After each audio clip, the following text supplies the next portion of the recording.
Hello, my friends. Let's do the forecast for the week of September 8th through the 14th. So we're in between eclipses here. So it is significant what we do during these periods, these 2 weeks between eclipses. It's always 2 weeks between an eclipse.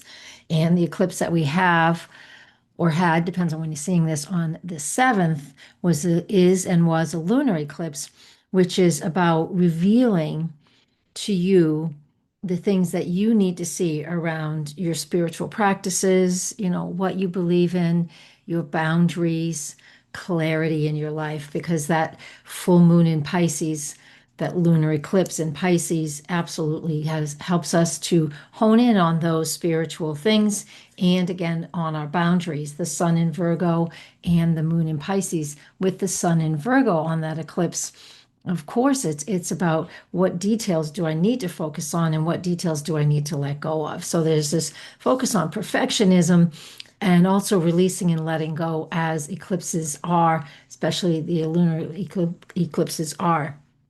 And so I'm going to share my screen with you so you can see the charts that I'm working on as well. Let me make sure I don't even have them posted yet. Give me a second. I was, I didn't get all the way there. I'm going to take out the ascendant in the midheaven because we do not in this forecast, as if you've been following for a while, and a lot of you have, we don't talk about house placements in this type of forecast. What we're doing is we're talking about where things are in the sky and what it feels like. And your job, or you can hire me to help you with this, is to see how it fits into your life and awareness around what's up and coming and a focus that you can have as well. So those are all the things that we're doing with that. So let me hit share. Here we go. And oh, this is just today. And I still didn't get the charts. There we are. This is when I'm recording it. I still didn't pull the charts up. So let's do that. Oh, such a geek sometimes. It's a Gemini thing. Sometimes we have our mind set on one thing and then we immediately get squirrel, from the movie Up. Yeah, that's us. And let's get started as to what this looks like. And this is Monday, September 8th. Now, if you look at your ephemeris, let me see if I can cover my notes, private names there. But you can see in this air on this column that goes straight down, you're going to see that Monday, the 8th through Thursday, the 11th of September, there are only lunar aspects. And since we just have, or had, or will have, again, depending on when you see this, the lunar eclipse on September 7th, Sunday, September 7th. What time of day is that at? I forget right now, just off the top of my head. It's in 2 in the afternoon. You won't be able to see it in New England, but you will be able to see it in other places. Website, the lunar eclipse forecast is everywhere. I post all this stuff, and there's a link to a website that actually physically shows you where that eclipse is, where you can see it, and you can see all of them there. You can put in the dates and find them. We won't see it here in New England because it's during the day, and the moon's below the horizon at that point. On to September 8th. No planetary aspects, even though there's a few lines here. These are all at this moment in time. Just about everything here is a separating aspect until we get to Friday. We do have Mercury coming to the sun. We'll talk about that on that day. So what this represents is, like I started with, a big honing in and focusing on what that eclipse meant for you, because you don't have to feel it on the day of the eclipse. You may feel it the week or so before, and as we're processing and in a waning lunar phase as of the 7th, as of that eclipse, it's then a waning lunar phase, and we're focusing and we're learning and we're processing and we're figuring out, oh, I have let go of that, or stuff will come to our attention, and we'll be able to recognize that, maybe I need a boundary set up around that. And that's what we'll work on for a while. One thing that will help us to integrate or really set into place new boundaries and patterns, if, once we let go of something, and then we get to set new boundaries, is this aspect that I have highlighted today, right here. And that is when the moon in Pisces is conjunct Saturn in Pisces. Saturn retrograde back into Pisces on the 1st of September. And now the lunar eclipse, the moon is still in the full moon phase, even though the official eclipse is over. Excuse me a second.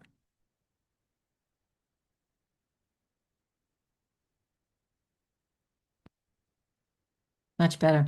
The moon conjunct Saturn at the very end of Pisces is just a nice opportunity. It's exactly at 1:44 p.m. Eastern time, opportunity to actually say, I need boundaries here. I would recommend that if you have time Monday afternoon, as this aspect is coming to an apex, that apex will be at 1:44 p.m. I just happen to have a noontime chart up here.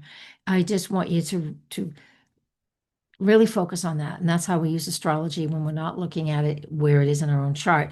It's the very end of the zodiac as well, because it's, at the 29th degree. I can go another hour. I just didn't, it's at the last degree of the zodiac as well. So that means that we're really figuring out what those boundaries are.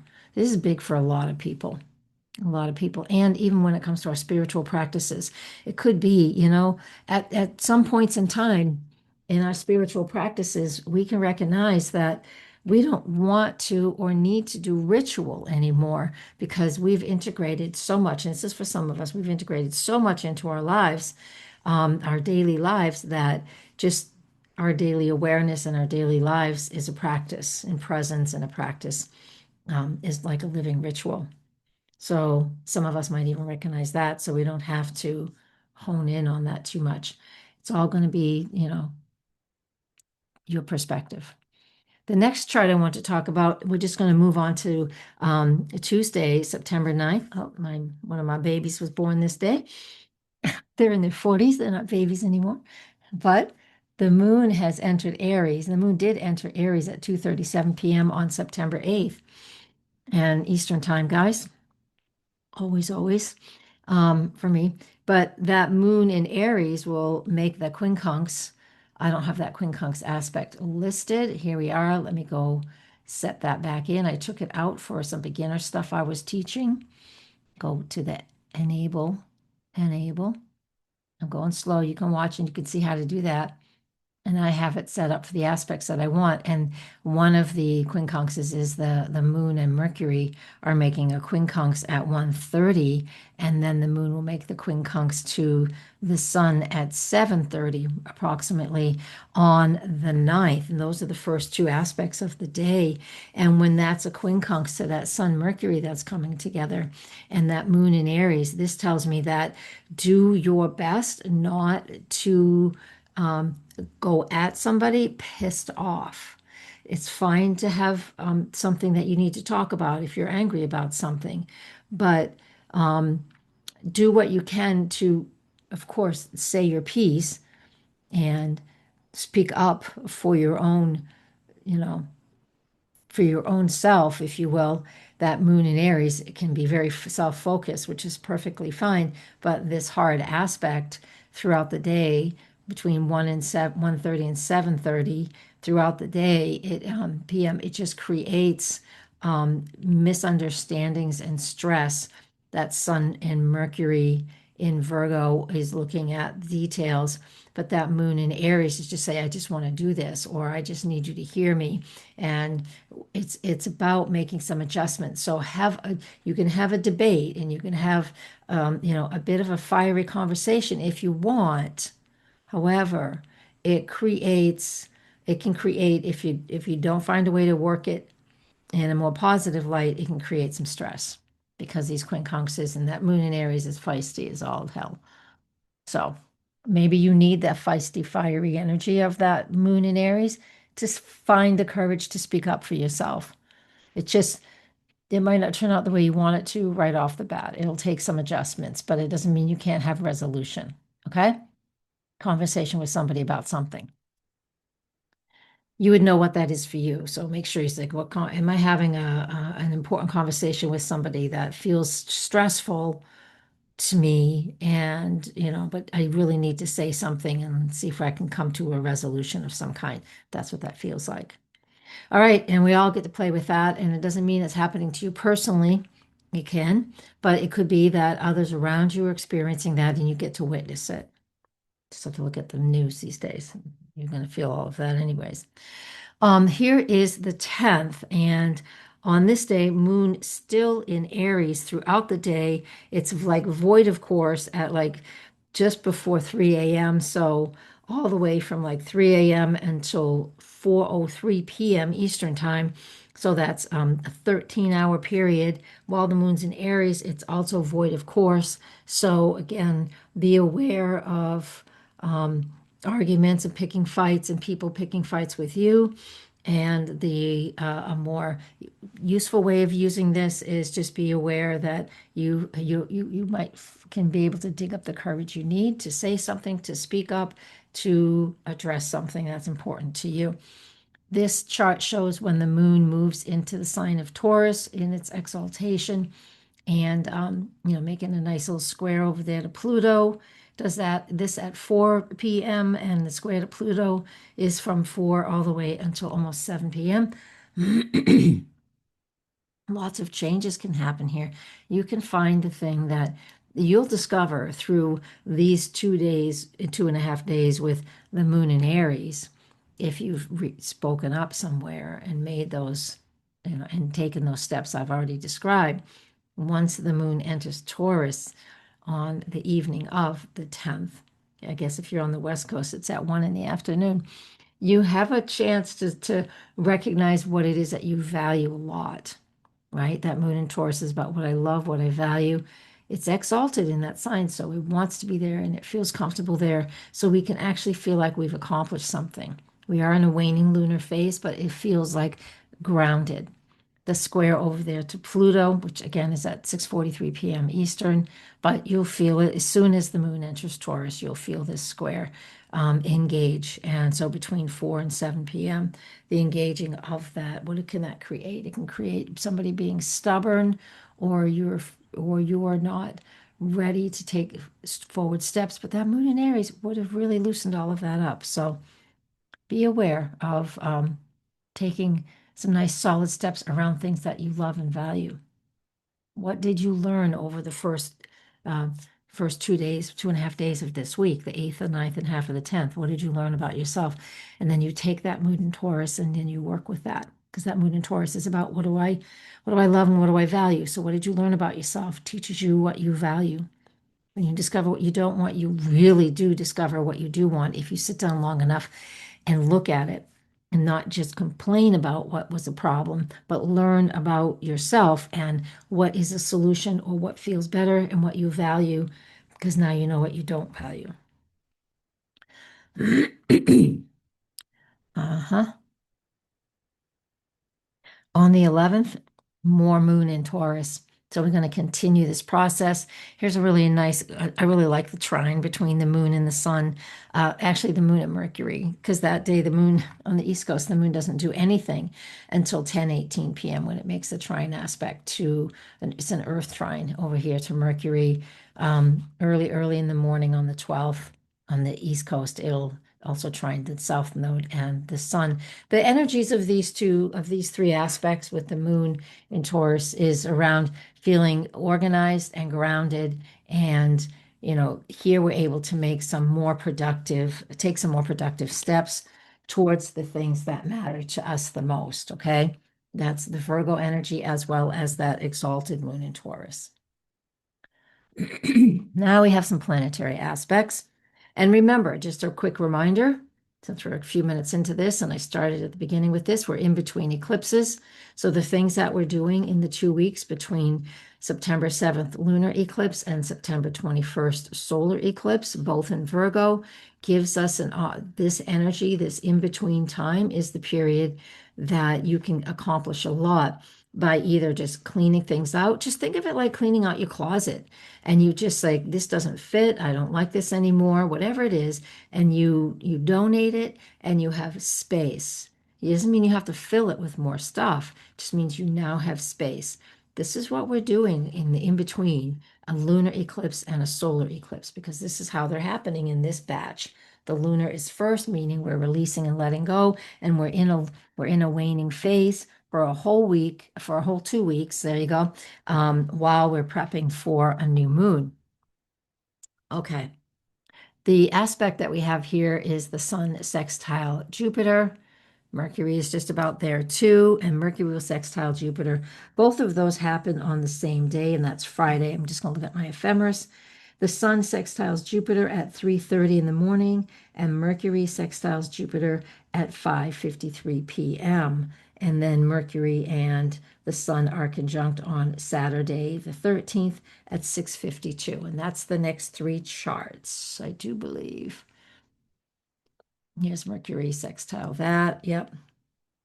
And then, oh, I don't have the Sun Mercury conjunction in here. Oh, because it's exact.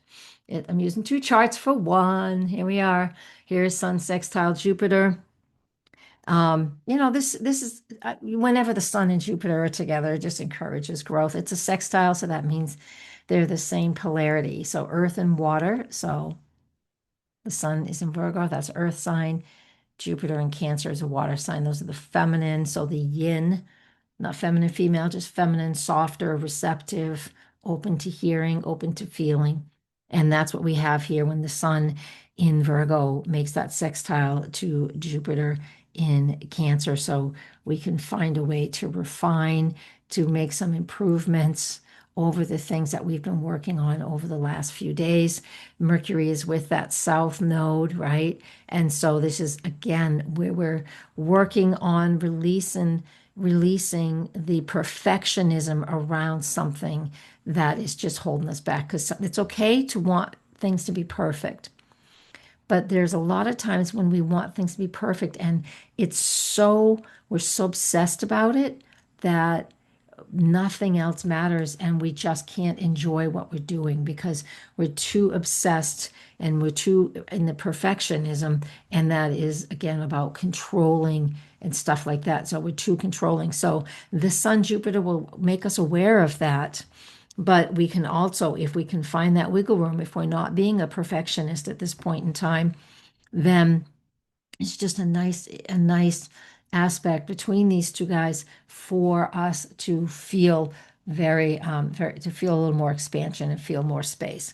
That's why I think it's just important for us to release, let go. Full moon lunar eclipse, releasing and letting going, creating boundaries, creates more space, creates more safety. It just feels more comfortable. And this is a nice aspect between these two planets. The sextile between the Sun and Jupiter feels wonderful. And then the sextile between Mercury and Jupiter is just an easier aspect where we can communicate things better. So this whole week, this is a Friday, so this whole week, the 8th through the 12th, has just been a period where we've had opportunities to speak up, to make the adjustments around the things that are important for us, whether it's verbal or contractual. And we have this opportunity to fit that in a better place, feel more in alignment with that. And I like that a lot because it's a good way to organize how you feel and your logical. So your feelings and your logic. So it's the brain and the heart, if you will. And it's just good for communicating. It's good for honest conversations and things like that. Yeah. And then when we do get to, there's the Mercury. It's just a little later in the day, so it's spun a little bit. Moon's in Gemini now, so that Mercury is the ruler of Gemini. So when the Sun and Mercury come together, as they are here, I know Mercury sextile Jupiter as well as Mercury Sun conjunction. They're just 12 hours apart, so I didn't make a second chart. And so the energy of this just is all about creating that harmony and that communication. When the Sun and Mercury come together, I think they do this 6 times a year. Yeah, don't quote me, I can't quite remember. It's quite often, because Mercury retrogrades and it comes back. And every time it retrogrades, or coming forward, it will make a conjunction with the Sun. So call Kazemi. I'm going to use one of those classic cookbook words because it is when the sun and anything are conjunct. And basically what happens is, the sun burns off any of the excess.